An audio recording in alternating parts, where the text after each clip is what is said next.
ഇന്നൊരു ബ്രോക്കർ വന്നായിരുന്നു. ഒരു 1.5 കോടി രൂപയൊക്കെ തരാൻ പാർട്ടി റെഡിയാണ്. 4-5 സെന്റല്ലേ ഉള്ളു. അവർ പഴയ കെട്ടിടവും അവരിത് ഇടിച്ചു പൊളിച്ച് കളയും. സാറാടെ എനെക്കുറിച്ചോട് സംസാരിക്കേ. അവള് സമ്മതിച്ചാലും അമ്മ സമ്മതിക്കത്തില്ലെന്നേ. അമ്മയുടെ പേരിലല്ലേ പ്രോപ്പർട്ടി. അത് നേരാണ്. അതുകൊണ്ടാണ് ഇത് ഇപ്പോഴും ബാക്കി നിൽക്കണത്. ഇല്ലെങ്കിൽ മരിക്കണതിന് മുമ്പ് ഡയനയുടെ പപ്പ ഇതും വിറ്റ് തൊലച്ചാനെ. മുങ്ങിത്താണ്ട വോട്ടിൽപ്പെട്ട പോലാണ് മമ്മേമോള് ഇപ്പൊ. ഇത് വിൽക്കല്ലാണ്ട് അങ്ങേര് വരുത്തി വെച്ച കടം വിട്ടാൻ വേറെന്താണ് വഴി? ഞാനിവിടെ വന്നപ്പോഴും ഇതൊക്കെ തന്നെയല്ലേ അവസ്ഥ. എനിക്ക് എന്നാ ചെയ്യാൻ പറ്റും? ചോണിച്ചായ തന്നെ സംസാരിക്കും. ഞാൻ സംസാരിക്കാം. എന്നിട്ട് നിങ്ങൾ രണ്ടാളും മമ്മയും കുട്ടി ഒരു വാടക വീട്ടിലോട്ട് മാറി. ഈ കച്ചവടം നടന്ന എന്റെ കുറച്ച് ബാധകളൊക്കെ തീർന്നു കിട്ടുമായിരുന്നു. ഓ അപ്പൊ അതാണ്. അല്ലാതെ മമ്മയോടുള്ള സിമ്പതി അല്ല. സ്വന്തം കാര്യം. അത് പച്ചക്ക് ചെയ്തിട്ട് എന്താണ് ഇടങ്ങേറി. സാറാ ഫ്രിഡ്ജും തുറന്നു 2 പെഗ് മതി. ഇതിപ്പോ ഞാൻ കൊണ്ടുവന്നില്ലായിരുന്നെങ്കിലോ? ഇല്ലെങ്കിൽ ചെട്ടിയിലെ വാറിൽ പഠിക്കാൻ സാറിന് കാശ് ശീലായി. അവിടെ സാറിന് വിളിക്കട്ടെ? വേണ്ട, തുടങ്ങാന്നേ. വേണ്ടാന്നേ. അതും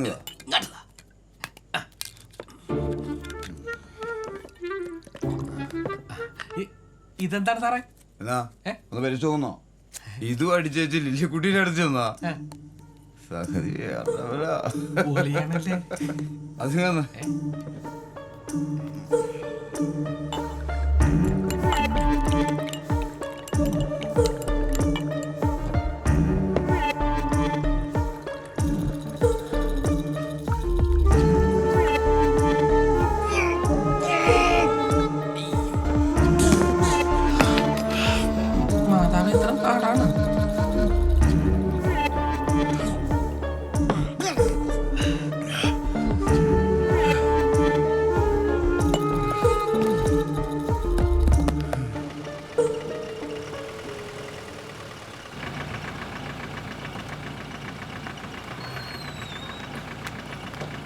എന്നാ, ഗുഡ് നൈറ്റ്. ഐഷു, എന്തൊക്കെയുണ്ട് വിശേഷം? നാട്ടിലെത്തിയോ? ആണോ? ആഹാ, എന്തേലും കഴിച്ചോ? ഇല്ല മോളെ. ഇത് കഴിച്ചോ. അമ്മക്ക് എങ്ങനെയുണ്ട്? കുറവുണ്ട്. ഇവിടെ പറഞ്ഞ എന്നിട്ട് തിരിച്ചു പോകുന്നില്ലേ ദുബായിക്ക്? ഇല്ലെന്നേ, ഇനി നാട്ടിൽ തന്നെ കൂടാന്ന് വെച്ചു. ഒന്നുമില്ല, ആ ജോലി മടുത്തു. തീരെ ക്രിയേറ്റിവിറ്റി ഇല്ല. പിന്നെ എൻ്റെ യൂട്യൂബ് ചാനൽ ഇപ്പോൾ ഭയങ്കര ട്രെൻഡിങ്ങാ. ഐഷൂസ് വ്ലോഗ് നീ കാണാറുണ്ടാവൂല്ലേ? എനിക്കിപ്പോൾ ഭയങ്കര ഫാൻസാ. അതുകൊണ്ട് ഇതിൽ കോൺസെൻട്രേറ്റ് ചെയ്യാന്ന് വെച്ചു. ആവശ്യത്തിന് കാശ് നാട്ടിൽ നിന്ന് തന്നെ ഉണ്ടാക്കാം. പിന്നെ മിഥുൻ്റെ ചാനലിൽ ഫ്രീലാൻസിങ്ങും ഉണ്ട്. അത് നന്നായി. ഇനിയിപ്പോൾ നമുക്ക് ഇടയ്ക്ക് കാണാമല്ലോ. തീർച്ചയായും. നിന്റെ വിശേഷങ്ങൾ പറ. കുറേ ഉണ്ട്, അതൊക്കെ നേരിട്ട് കാണുമ്പോൾ പറയാം. ഞാൻ വിളിക്കാം നിന്നെ. Good night.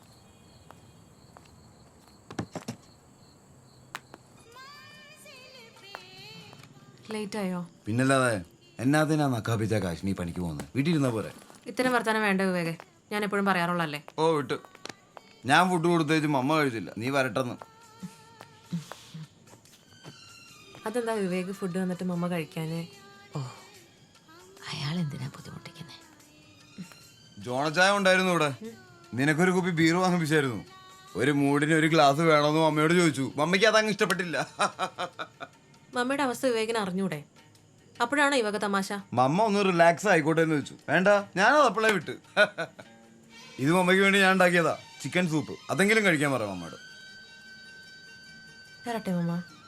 നീ പോയി ഫ്രഷ് ആയിട്ട് വാ, ഒരുമിച്ച് കഴിക്കാം. മമ്മ കഴിക്കേ. എനിക്കൊന്നും വേണ്ട, നല്ല ക്ഷീണമുണ്ട്, ഒന്ന് കിടക്കണം. അതെങ്ങനെയാ ശരിയാവുന്നത്? ഡാനിക്കും കൂടി വേണ്ടി ഞാൻ ഫുഡ് ഉണ്ടാക്കി. കുളിച്ച് ഫ്രഷായി നല്ല കിടുവായി വന്നേ. ആഹാരം നമുക്കൊന്ന് ഒരുമിച്ച് കഴിക്കാം. വിവേക് കഴിച്ചോ? ഞാനിത് മമ്മയ്ക്ക് കൊടുക്കട്ടെ. ശരി വിവേക്.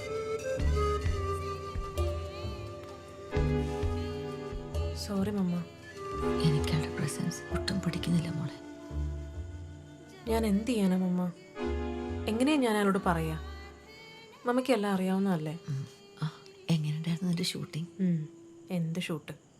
ആസ് യൂഷ്വൽ, ഒരു ഡയലോഗ്. ശരി സാർ, യെസ് സാർ, അത്ര തന്നെ.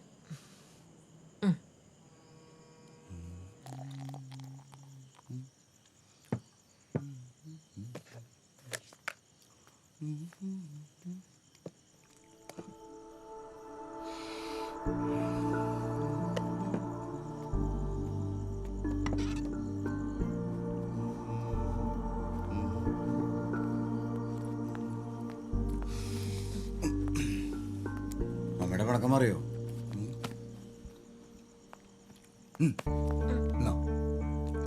ഇത് കൂടി നിനക്ക് വേണ്ടി ഒഴിച്ച. എനിക്കൊന്നും വേണ്ട. ഏയ് ആ ഇതെന്നാ പരിപാടിയാ? കുളിച്ച് ഫ്രഷായി ഇതാ ഇതിട്ടുണ്ട്. എനിക്കൊന്ന് ഉറങ്ങണം. ഉറങ്ങിക്കോ, പക്ഷെ എന്റർടൈൻമെന്റുകളൊക്കെ കഴിഞ്ഞിട്ട്. ദേ, ഇന്ന് എനിക്ക് ഒന്നിനും വയ്യ. അങ്ങനെ പറഞ്ഞ എങ്ങനെയാ? 3-4 ദിവസമായില്ലേ പോയിട്ട്? അവിടെ എന്താ ഭാര്യ ഒന്നിനും സമ്മതിക്കത്തില്ലേ? അതൊരു വഴിപാടല്ലേ മോളെ? ഉം. അതുപോലാണോ നീ? You are something very hot. വേണ്ട, സുഖിപ്പിക്കണ്ട. എണീറ്റേ ചെല്ലേ, എഴുന്നേൽക്ക്. വിട്. ഇങ്ങോട്ട് എണീറ്റേ. വിവേക്, കുളിച്ച് ഫ്രഷായിട്ട് വാ. മടി. എന്നാ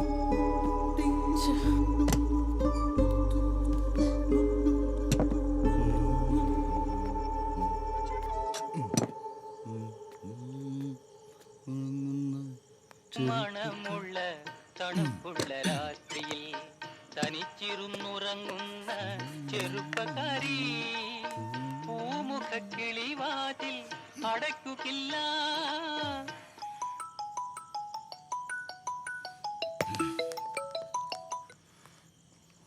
ഹലോ, വിവേകേട്ടൻ വല്ല ലേഹ്യം പുറത്ത് മറന്നു വെച്ചായിരുന്നോ?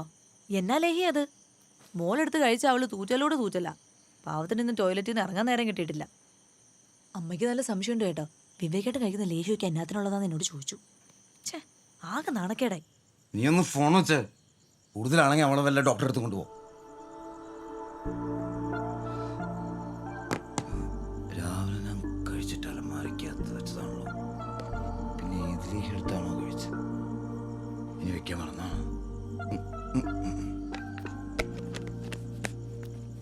അടയ്ക്കുകില്ല കാമിനി നിന്നെ ഞാൻ ഉറക്കുകില്ല. മണമുള്ള തണുപ്പുള്ള കളിക്കലേ വിവേക്, എനിക്ക് ഉറങ്ങണം. അതിനാണോ ഇപ്പൊ കുളിച്ച് ഫ്രഷായി സുന്ദരിയായി ഇങ്ങനെ വിരിഞ്ഞു നിൽക്കുന്നേ? ഈ പാട്ടൊന്ന് ഓഫ് ചെയ്യോ? എന്നും രാത്രി ഇത് തന്നെ. ഈ പാട്ടല്ലേ മോളെ നമ്മുടെ ഇൻസ്പിറേഷൻ.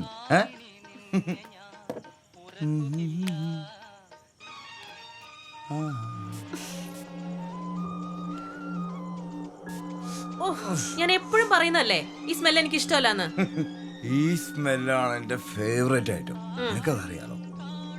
ഈ സ്മെല്ലും നിന്റെ ബോഡി സ്മെല്ലും കൂടി ചേരുമ്പോ അതാണ് അതിന്റെ കോമ്പിനേഷൻ. മതി, നിർത്ത് ഭ്രാന്ത്.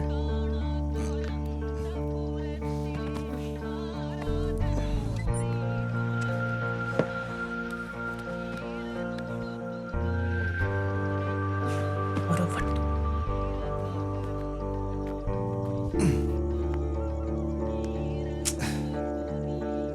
നിന്റെ ഈ കുറുമ്പാണ് എനിക്ക് കൂടുതൽ ഇഷ്ടം. ഇന്നെന്നെ വേദനിപ്പിച്ച കൊല്ലി ഞാൻ. കൊല്ലണം. കൊല്ല.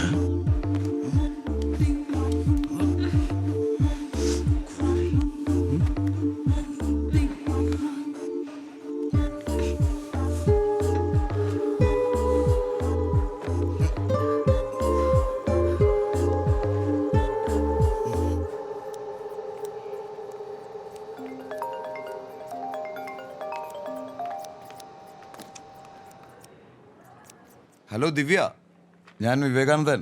Hi sir. ദിവ്യയുടെ ഫാദറിന്റെ പേപ്പേഴ്സ് എല്ലാം റെഡി ആയിട്ടുണ്ട്. ഓ താങ്ക് യു സർ. എന്റെ പ്രത്യേക ഇൻട്രസ്റ്റിലാന്നേ പേപ്പേഴ്സ് എല്ലാം എത്ര പേര് ശരിയായത് അറിയാലോ? ആ അറിയാം, വളരെ ഉപകാരം സർ. ഞാനിപ്പോ പാർലറിലാണ്, കുറച്ച് ലേറ്റ് ആവും. നാളെ വന്ന് വാങ്ങിക്കാം.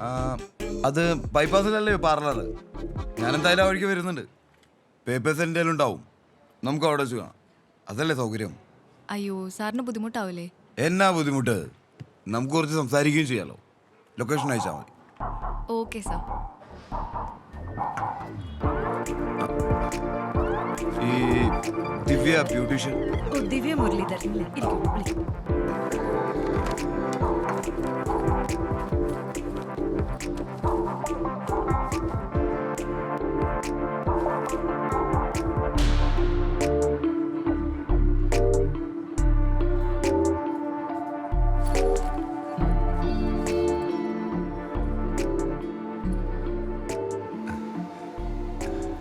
Today you look more pretty.